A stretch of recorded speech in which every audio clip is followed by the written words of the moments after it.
Capítulo 5. Conexiones entre el cuerpo y el cerebro. La vida se basa en el ritmo. Vibramos, nuestro corazón bombea sangre, somos una máquina con ritmo. Eso es lo que somos. Michael Hart. Hacia finales de su carrera en 1872, Charles Darwin publicó La expresión de las emociones en el hombre y en los animales. Hasta hacía poco la mayoría del debate científico sobre las teorías de Darwin se había centrado en el origen de las especies 1851 y el origen del hombre 1871, pero la expresión de las emociones es una exploración extraordinaria de los cimientos de la vida emocional, repleta de observaciones y anécdotas, resultado de décadas de investigación, así como de historias cercanas de los hijos de Darwin y de las mascotas de su hogar. También es un libro emblemático por sus ilustraciones. Fue uno de los primeros en incluir fotografías. La fotografía todavía era una tecnología relativamente nueva y como la mayoría de los científicos, Darwin quería usar las técnicas más novedosas para ilustrar sus ideas. Todavía existe impreso disponible en una edición reciente con una introducción y unos comentarios fantásticos de Paul Ekman, un moderno pionero en el estudio de las emociones.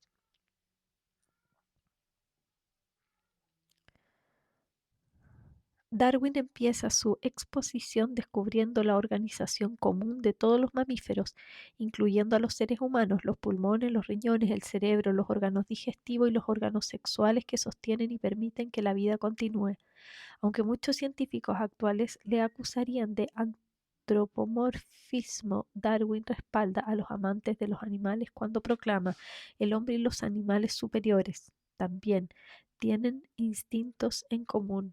Todos tienen los mismos sentidos, intuición, sensaciones, pasiones, afectos y emociones, incluso las más complejas como los celos, la sospecha, la emulación, la gratitud y la magnanimidad. Observa que los humanos compartimos algunos de los signos físicos de la emoción animal, que sintamos cómo se nos eriza el vello de la nuca cuando tenemos miedo o que apretemos los dientes cuando estamos enfadados, solo se puede entender como los vestigios de un largo proceso evolutivo. Cuando un hombre mira con desprecio, Charles Darwin, 1872, y es una imagen de un en que sale a la izquierda una mujer con cara de enojo y a la derecha sale un perro también enojado. Continúo el texto. Para Darwin, las emociones de los mamíferos están fundamentalmente arraigadas en la biología. Son la fuente indispensable de motivación para iniciar la acción. Las emociones, del latín emovere, moverse, dan forma y orientación a todo lo que hacemos, y su expresión primaria se realiza a través de los músculos faciales y corporales. Estos movimientos faciales y físicos comunican a los demás nuestro estado mental y nuestra intención. Las expresiones de ira y las posturas amenazantes los avisan para que dejen de molestar. La tristeza atrae el afecto y la atención. El miedo indica impotencia o nos avisa de peligro. Leemos instintivamente la dinámica entre dos personas simplemente a partir de su tensión o su relajación, sus posturas y su tono de voz, el cambio en sus expresiones faciales. Si miramos una película en un idioma que no entendemos, aún así podremos suponer la calidad de la relación entre los personajes. A menudo podemos interpretar del mismo modo a los otros mamíferos, monos, perros, caballos. Darwin va más allá y observa que el propósito fundamental de las emociones es iniciar un movimiento que permita al organismo recuperar la seguridad y el equilibrio físico. He aquí lo que comenta sobre el origen de lo que actualmente llamaríamos trastorno por estrés postraumático. Los comportamientos para evitar o escapar del peligro han evolucionado claramente para hacer que cada organismo sea competitivo en términos de supervivencia, pero un comportamiento de huida o evitación inadecuadamente prolongado dejaría al animal en desventaja en el sentido de que la preservación de la especie requiere la reproducción, que a su vez depende de la alimentación, el cobijo y las actividades de apareamiento. todas las cuales son recíprocas de la evitación y de la huida. En otras palabras, si un organismo se queda bloqueado en el modo de supervivencia, sus energías se centran en luchar contra enemigos invisibles, lo cual no deja espacio para la crianza, los cuidados y el amor.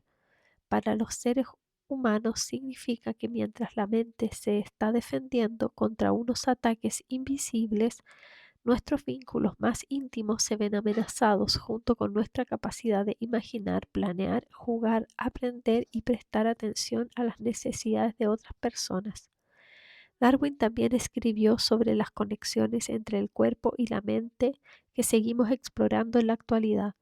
Las emociones intensas implican no solo la mente, sino también las tripas y el corazón. El corazón, las tripas y el cerebro se comunican íntimamente a través del nervio neumogástrico,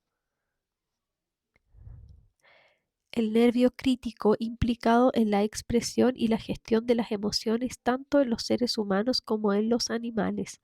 Cuando la mente está muy excitada, ello afecta indirectamente al estado de las vísceras, de manera que bajo la activación habrá mucha más acción y reacción mutuas entre ambos, los dos órganos más importantes del cuerpo.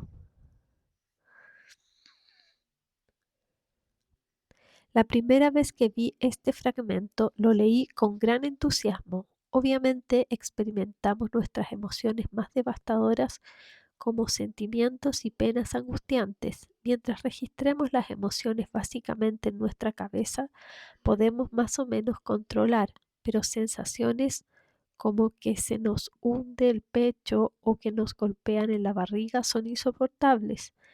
Haremos lo posible para que estas sensaciones viscerales terribles desaparezcan, ya sea aferrándonos desesperadamente a otro ser humano, volviéndonos insensibles con drogas o alcohol, o llevándonos un cuchillo a la piel para sustituir unas emociones abrumadoras por unas sensaciones definibles.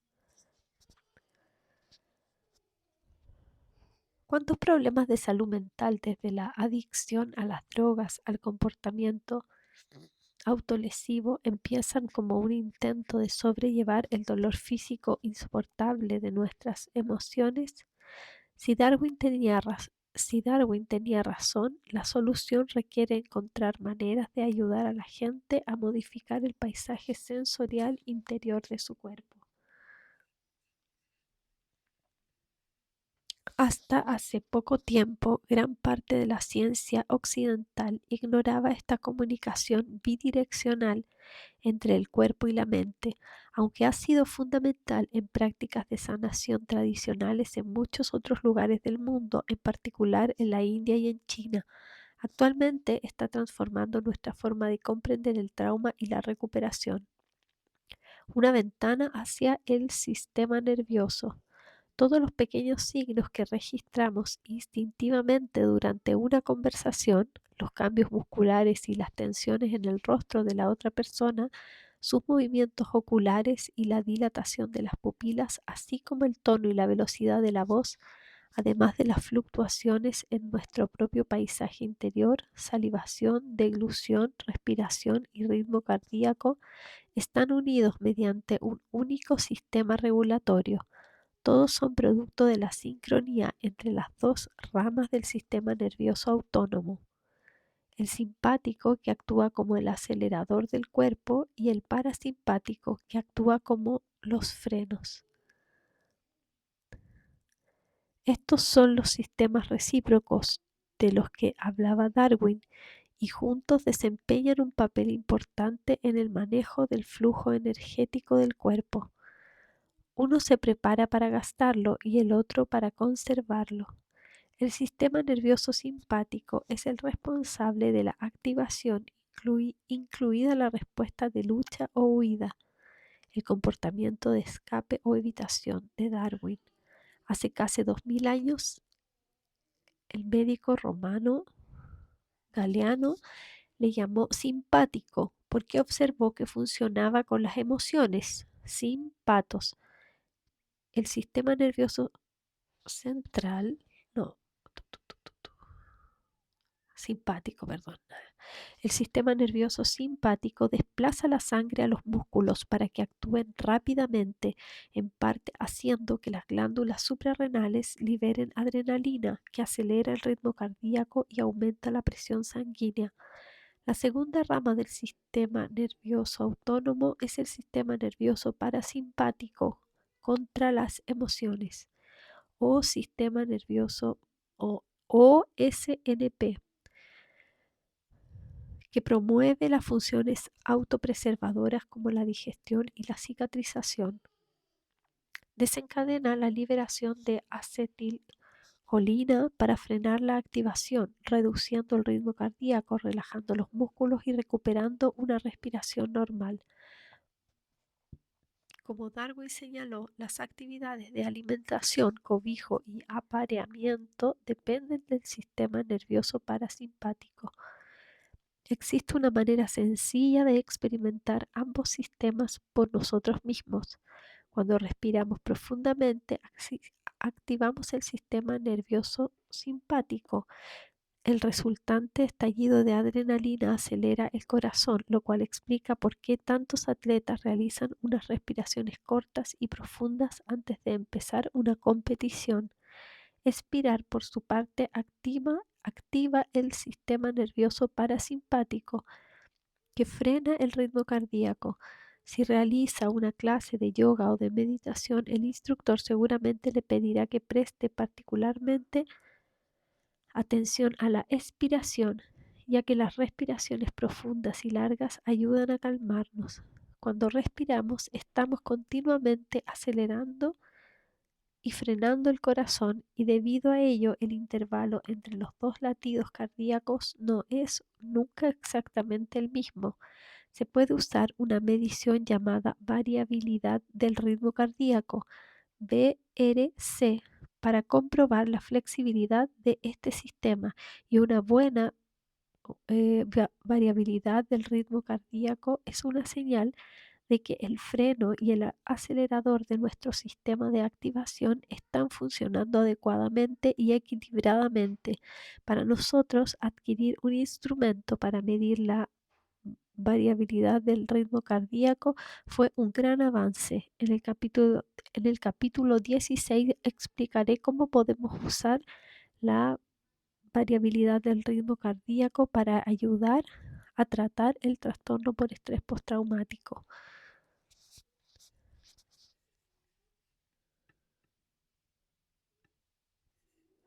El código del amor neuronal. En 1994, Stephen Porges, investigador de la Universidad de Maryland, en la época en que empezamos nuestra investigación de la variabilidad del ritmo cardíaco, que actualmente trabaja en la Universidad de Nueva Carolina, introdujo la teoría polivagal, claro, basada en las observaciones de Darwin, y añadió otros 140 años de descubrimientos científicos a aquellos primeros conocimientos. Polivagal se refiere a las diferentes ramas del nervio vago, el nervio neumogástrico de Darwin, que conecta varios órganos, incluyendo el cerebro, los pulmones, el corazón, el estómago y los intestinos.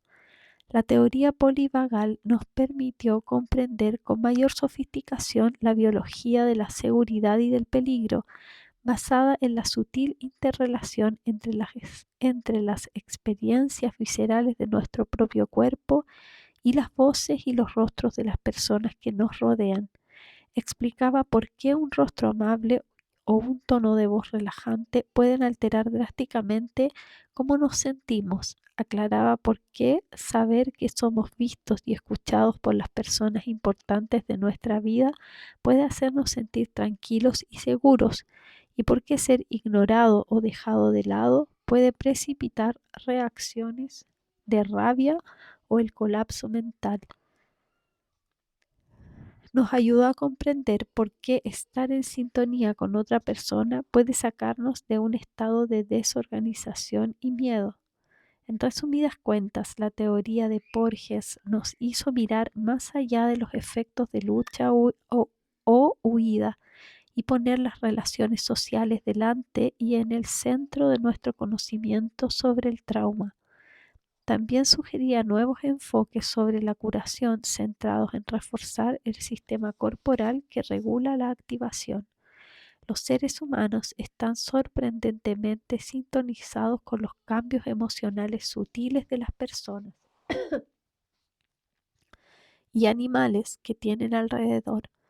Ligeros cambios en la tensión de una ceja, arrugas en torno a los ojos, los labios curvados y el ángulo del cuello rápidamente nos indican si alguien está cómodo, si desconfía, si está relajado o asustado.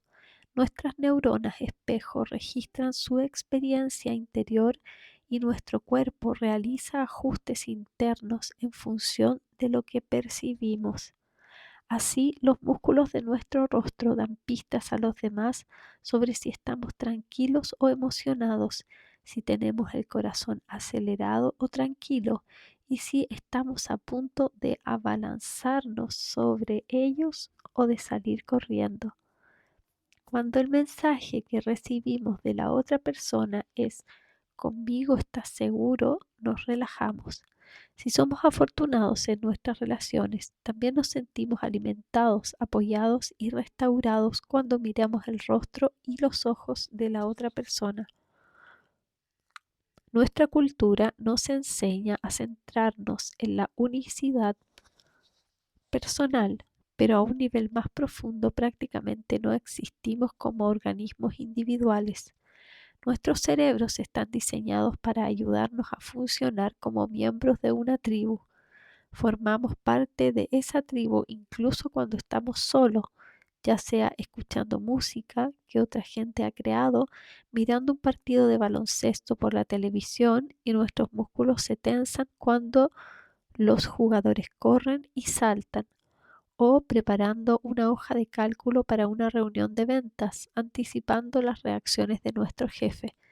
Dedicamos la mayor parte de nuestra energía a conectar con los demás. Si miramos más allá de la lista de síntomas específicos incluidos en los diagnósticos psiquiátricos formales, encontramos que casi todo el sufrimiento mental implica o bien problemas en crear relaciones que funcionen y sean satisfactorias, o dificultades en regular la activación, como pasa cuando habitualmente nos enfadamos, nos bloqueamos, nos sobreexcitamos o nos desorganizamos. Generalmente es una combinación de ambas cosas.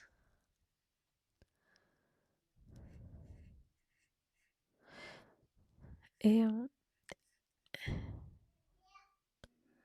el enfoque médico estándar de intentar descubrir el fármaco adecuado para tratar un trastorno concreto suele distraernos de tratar de resolver la interferencia de nuestros problemas con nuestro funcionamiento como miembros de nuestra tribu.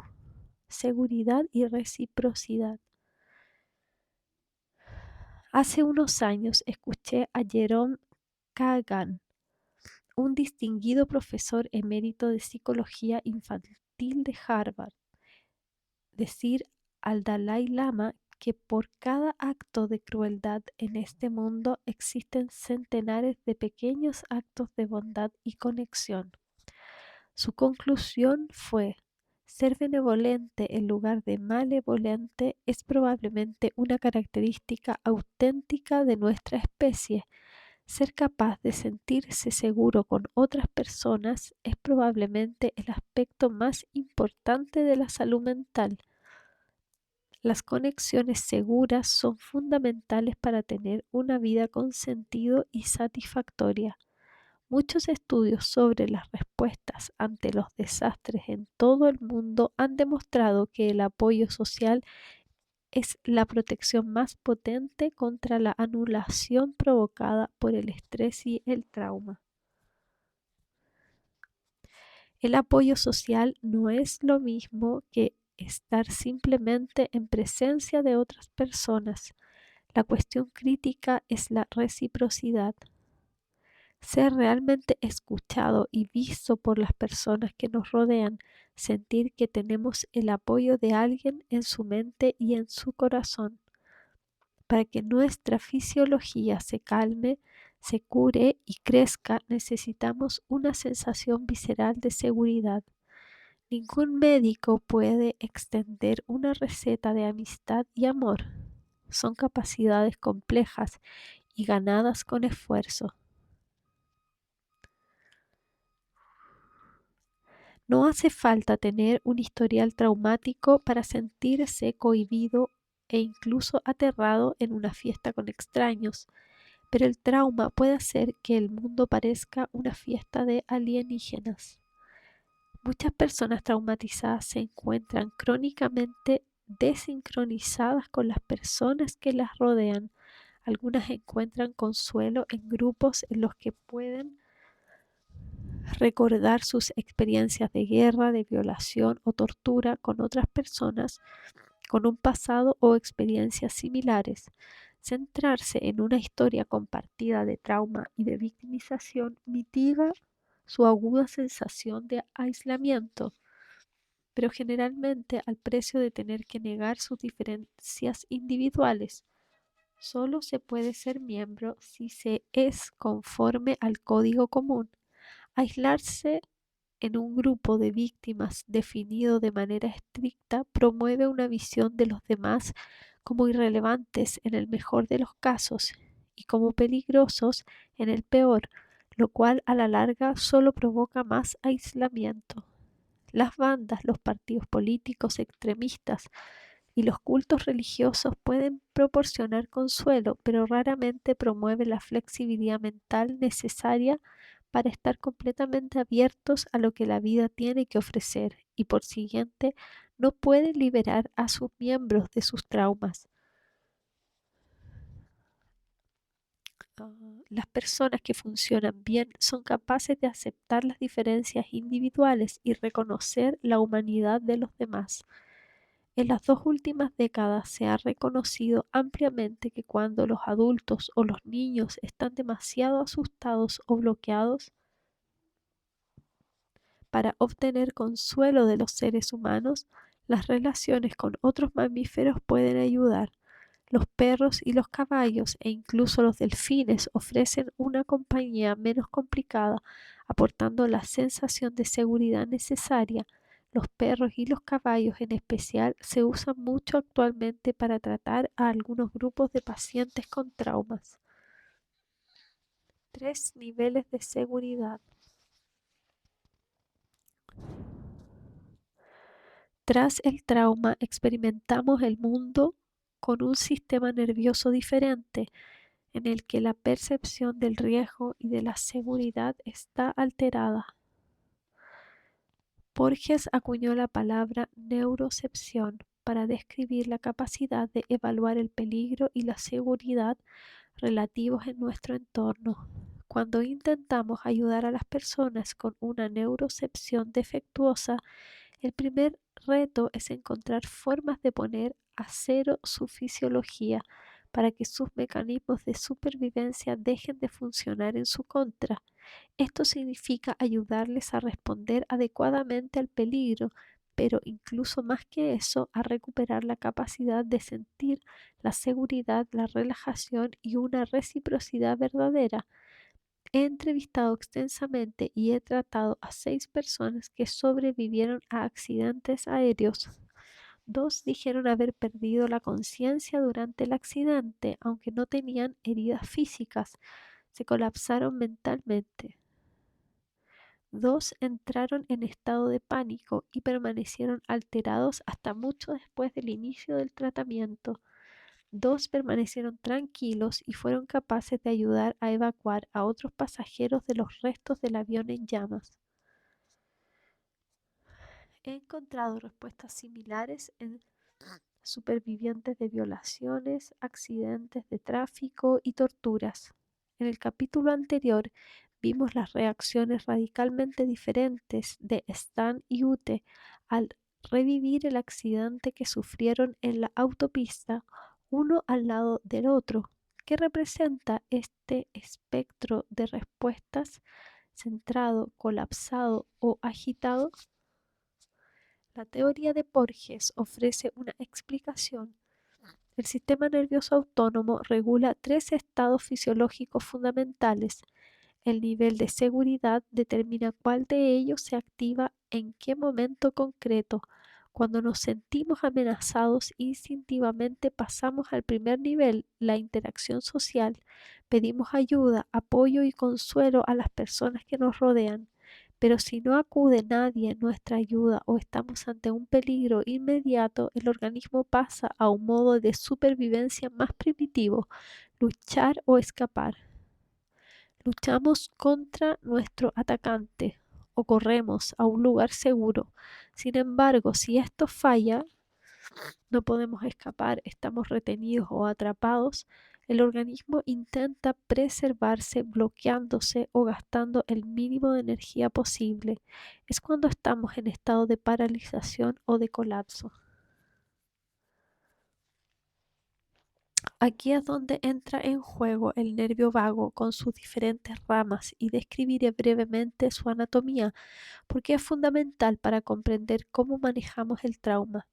El sistema de interacción social depende de los nervios que se originan en los centros regulatorios del tronco cerebral, básicamente el vago, conocido también como décimo nervio craneal, junto con los nervios adyacentes que activan los músculos del rostro, la garganta, el oído medio y la laringe.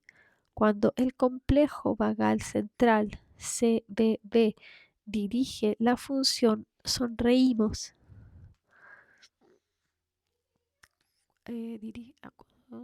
Perdón. Cuando el complejo vagal central dirige la función, sonreímos cuando los demás nos sonríen, asentimos con la cabeza cuando estamos de acuerdo y fruncimos el cejo cuando los amigos nos cuentan sus desventuras. Cuando el complejo vagal central está activado, también manda señales al corazón y a los pulmones, reduciendo el ritmo cardíaco y aumentando la profundidad de la respiración. Como resultado de ello, nos sentimos tranquilos y relajados, centrados o agradablemente activados.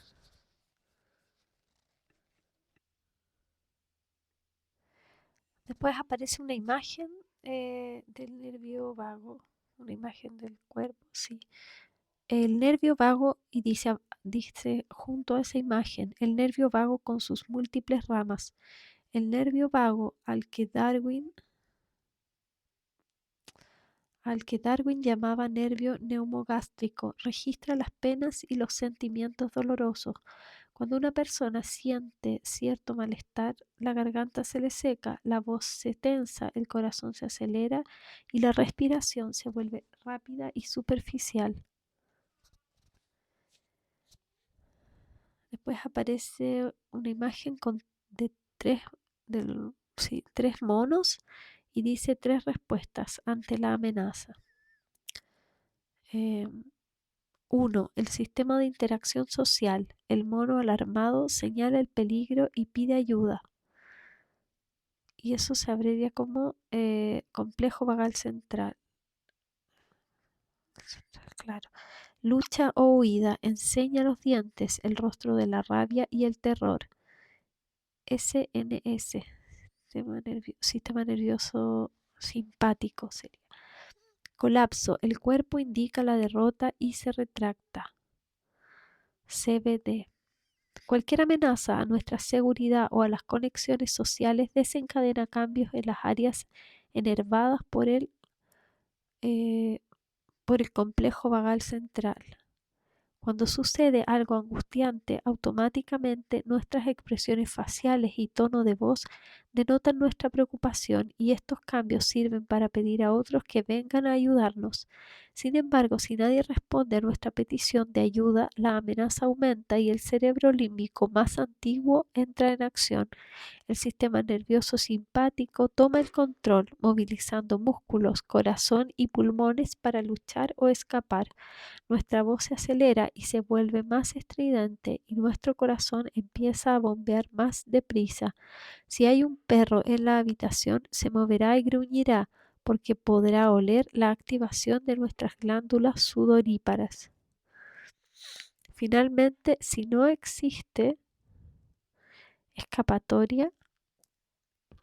Sí.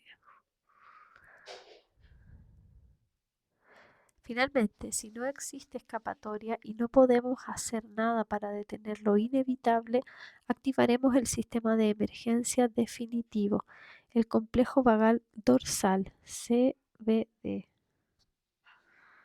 CVD.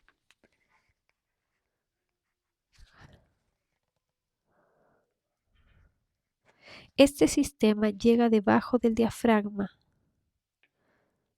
hasta el estómago, los riñones y los intestinos y reduce drásticamente el metabolismo de todo el cuerpo. El ritmo cardíaco se reduce, notamos cómo cae entre comillas el corazón. No podemos respirar y los intestinos dejan de funcionar o se vacía literalmente, se cagan de miedo. Este es el punto en el que nos desactivamos, nos colapsamos y nos paralizamos. Lucha o huida frente al colapso. Como vimos en los escáneres cerebrales de Stan y de Ute, el trauma se expresa no solo como una lucha o una huida, sino también como una desconexión y una incapacidad para conectar con el presente. Cada respuesta implica un nivel diferente de actividad cerebral. El sistema de lucha o huida de los mamíferos que nos protege e impide que nos desactivemos, y el cerebro reptiliano que produce la respuesta en forma de colapso. Podemos ver la diferencia entre estos dos sistemas en cualquier tienda grande de mascotas. Los gatitos, perritos, ratones y jerbos juegan constantemente y cuando están cansados se apiñan piel con piel. En cambio, las serpientes y los lagartos permanecen inmóviles en las esquinas de sus jaulas, sin responder al entorno. Esta especie de inmovilización generada por el cerebro reptiliano caracteriza a muchas personas con traumas crónicos, a diferencia del pánico y la rabia de los mamíferos, que hace que los supervivientes recientes de un trauma estén tan atemorizados y atemoricen ellos mismos a los demás. Casi todo el mundo sabe cómo es la respuesta de escapada o huida típica. El enfado del conductor, una amenaza repentina, precipita un intenso impulso de moverse y atacar. El peligro desconecta nuestro sistema de interacción social, reduce nuestra capacidad de respuesta a la voz humana y aumenta nuestra sensibilidad a los sonidos amenazantes. Sin embargo, para muchas personas el pánico y la rabia son preferibles a lo opuesto, desconectarse y convertirse en un muerto para el mundo. Activar la huida o la lucha al menos les hace sentir que tienen energía. Por eso tantas personas maltratadas y traumatizadas se sienten plenamente vivas frente a un peligro real y se quedan bloqueadas en situaciones que son más complejas, pero objetivamente seguras, como las fiestas de cumpleaños o las cenas familiares.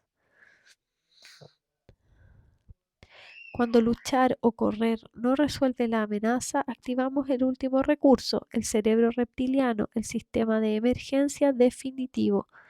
Este sistema suele ponerse en marcha cuando estamos físicamente inmovilizados, como cuando un atacante nos tiene acorralados o cuando un niño no puede escapar de un cuidador que le aterra. El colapso y la desconexión son controlados por el ah, CBD. No me acuerdo qué era.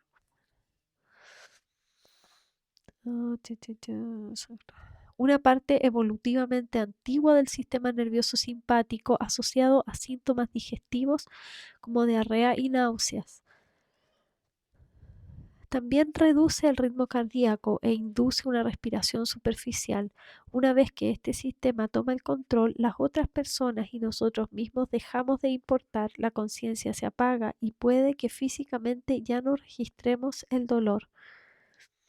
¿Cómo nos convertimos en seres humanos? Según la gran teoría de Borges, en los mamíferos el CBB evolucionó para apoyarlos en una vida social cada vez más compleja. Todos los mamíferos, incluidos los seres humanos, se agrupan para aparearse, alimentar a sus crías, defenderse contra enemigos comunes y coordinar la caza y la adquisición de alimentos. Cuando más eficazmente sincroniza el CBB la actividad de los sistemas nerviosos simpático y parasimpático, mejor se sintoniza la fisiología de cada individuo con la del resto de los miembros de la tribu.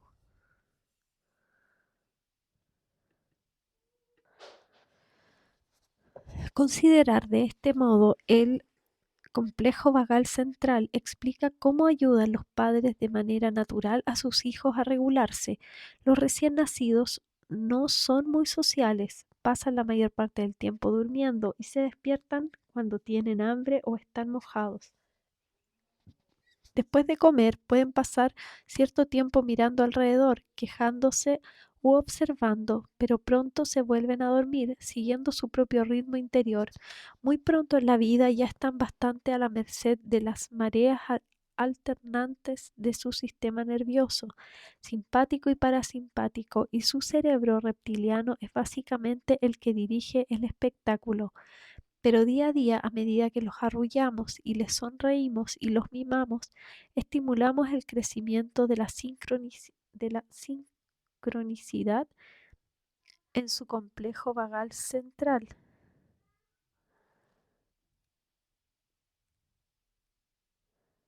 En desarrollo, estas interacciones ayudan a que los sistemas de activación emocional de nuestros bebés se sincronicen con su entorno. El complejo vagal central controla la succión, la deglución, la expresión facial y los sonidos producidos por la laringe. Cuando estas funciones se estimulan en un niño, van acompañadas por una sensación de placer y de seguridad que ayuda a crear los cimientos de todo el comportamiento social futuro. Como mi amigo Ed Tronick me enseñó hace mucho tiempo, el cerebro es un órgano cultural. La experiencia modela el cerebro. Estar sincronizados con otros miembros de nuestra especie a través del complejo vagal central es extremadamente gratificante. Lo que empieza como un juego sincronizado entre madre e hijo sigue con el ritmo de un buen partido de baloncesto, la sincronía de un tango y la armonía de un canto coral o la interpretación de una pieza de jazz o música de cámara. Todo ello fomenta una profunda sensación de placer y de conexión. Podemos hablar de trauma cuando este sistema falla, cuando suplicamos por nuestra vida, pero nuestro asaltante ignora nuestros ruegos. Cuando somos niños aterrorizados y escuchamos desde la cama a nuestra madre gritar por los golpes de su novio. Cuando vemos a nuestro amigo atrapado bajo una pieza de metal que no somos lo suficientemente fuertes para levantar. Cuando queremos empujar al sacerdote que está abusando de nosotros, pero tenemos miedo de ser castigados. La inmovilización está en el origen de la mayoría de los traumas. Cuando esto sucede, es probable que el complejo vagal dorsal tome el control, el ritmo cardíaco se reduce, la respiración se vuelve superficial y como zombies perdemos el contacto con nosotros mismos y con el entorno. Nos disociamos, nos desmayamos y nos colapsamos. Defender o relajarse. Steve Porges me ayudó a darme cuenta de que el estado natural de los mamíferos es estar en cierto modo en guardia. Sin embargo, para sentirnos emocionalmente cerca de otros seres humanos, nuestro sistema defensivo debe desconectarse temporalmente. Para jugar, aparearnos y alimentar a nuestros pequeños, el cerebro debe desconectar su vigilancia natural. Muchas personas traumatizadas están demasiado vigilantes para disfrutar de los placeres ordinarios de la vida, mientras que otros están demasiado bloqueados para absorber nuevas experiencias o para estar alerta a señales de peligro verdadero. Cuando los detectores de humo del cerebro funcionan mal, la gente deja de correr cuando debería intentar escapar o luchar cuando debería estar defendiéndose. Un importante estudio sobre las experiencias adversas en la infancia, ACE por sus siglas en inglés, que describiré en más detalle en el capítulo 9, mostró que las mujeres que habían tenido una historia temprana de abuso y negligencia tenían 7 veces más probabilidades de ser violadas en la edad adulta.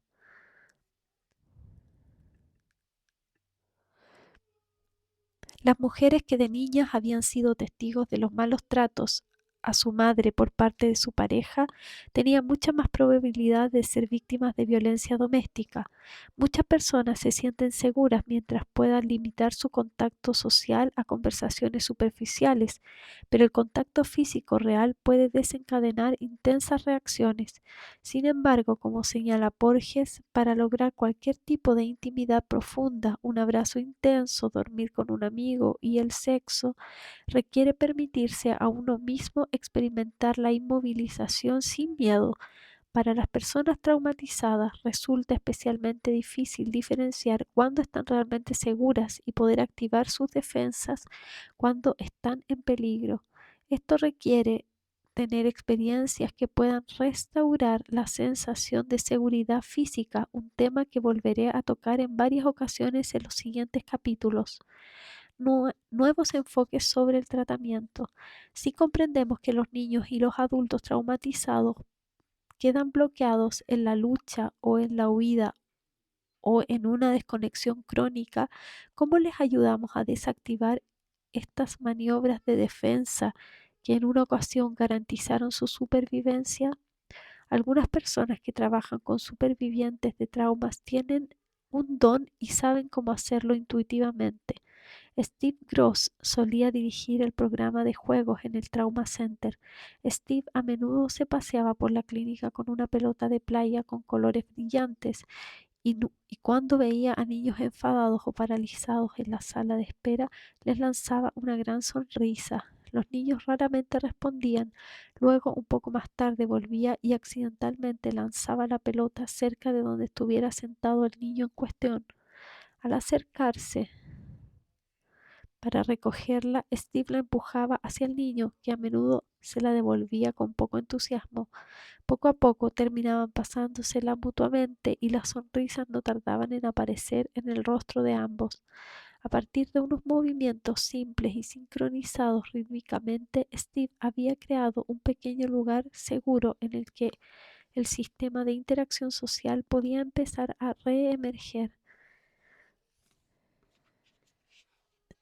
Del mismo modo, las personas gravemente traumatizadas pueden obtener algo más con el simple hecho de ayudar a colocar sillas antes de una reunión o unirse a otros marcando un ritmo musical en los asientos de las sillas en comparación con lo que obtendrían sentándose simplemente en esas sillas hablando de los fracasos de su vida. Una cosa está en clara, gritar a alguien que ya está fuera de control solo puede provocar una mayor desregulación. Del mismo modo que nuestro perro se achica cuando gritamos y menea la cola cuando canturreamos, los seres humanos respondemos a las voces estridentes con miedo, ira o desconexión y a los tonos divertidos con apertura y relajación. Simplemente no podemos evitar responder a estos indicadores de seguridad o de peligro. Desgraciadamente, nuestro sistema educativo, así como varios de los métodos que supuestamente tratan los traumas, suelen evitar este sistema de interacción social y, en lugar de eso, se centran en reclutar las capacidades cognitivas de la mente. A pesar de los efectos bien documentados de la ira, el miedo y la ansiedad sobre la capacidad de razonar, muchos programas siguen ignorando la necesidad de activar el sistema de seguridad del cerebro antes de intentar promover nuevas maneras de pensar. Lo último que se debe eliminar de los horarios escolares son los coros, la educación física, el recreo y todo aquello que implique movimiento, juego y una interacción divertida. Cuando los niños llevan la contraria, están a la defensiva, son incapaces de reaccionar o están enfadados. También es importante reconocer que este mal comportamiento puede reproducir patrones de actuación que se establecieron para sobrevivir a amenazas graves, aunque sean intensamente angustiantes o desagradables. El trabajo de Porges ha tenido un efecto profundo en el modo en que mis compañeros y yo organizamos el tratamiento de niños maltratados y de adultos traumatizados en el Trauma Center. Es cierto que probablemente habríamos desarrollado un programa de yoga terapéutico para mujeres en algún momento dado, ya que se ha demostrado que el yoga va muy bien para ayudarles a calmarse y a retomar el contacto con su cuerpo disociado. También habríamos experimentado probablemente con un programa de teatro en las escuelas de los barrios marginales de Boston, con un programa de karate para los supervivientes de violaciones llamado programa de autodefensa y con técnicas de juego y modalidades corporales como la estimulación sensorial que ahora se están usando con supervivientes del mundo entero. En la parte 5 exploramos estas técnicas entre otras, pero la teoría polivagal nos ayudó a comprender y explicar por qué todas estas técnicas dispares y nada convencionales funcionaban tan bien. Nos permitió ser más conscientes de la combinación de enfoques de arriba a abajo para activar la interacción social, con métodos de abajo a arriba para calmar las tensiones físicas en el cuerpo. Estábamos más abiertos a valorar otros enfoques más antiguos y no farmacológicos de la salud que llevan tiempo practicándose fuera de la medicina occidental, desde los ejercicios de respiración, pranayama y los cantos, pasando por las artes marciales como el qigong y el tamborileo y el canto y la danza en grupo.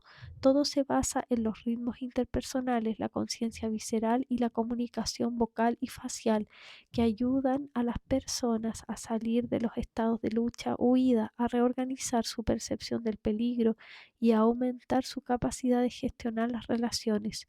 El cuerpo lleva la cuenta. Si el recuerdo del trauma está codificado en las vísceras, en emociones desgarradoras y dolorosas, en trastornos autoinmunes y problemas esqueléticos musculares, y si la comunicación entre la mente, el cerebro y las vísceras es en lo que se basa la regulación de las emociones, debemos cambiar radicalmente nuestras hipótesis terapéuticas.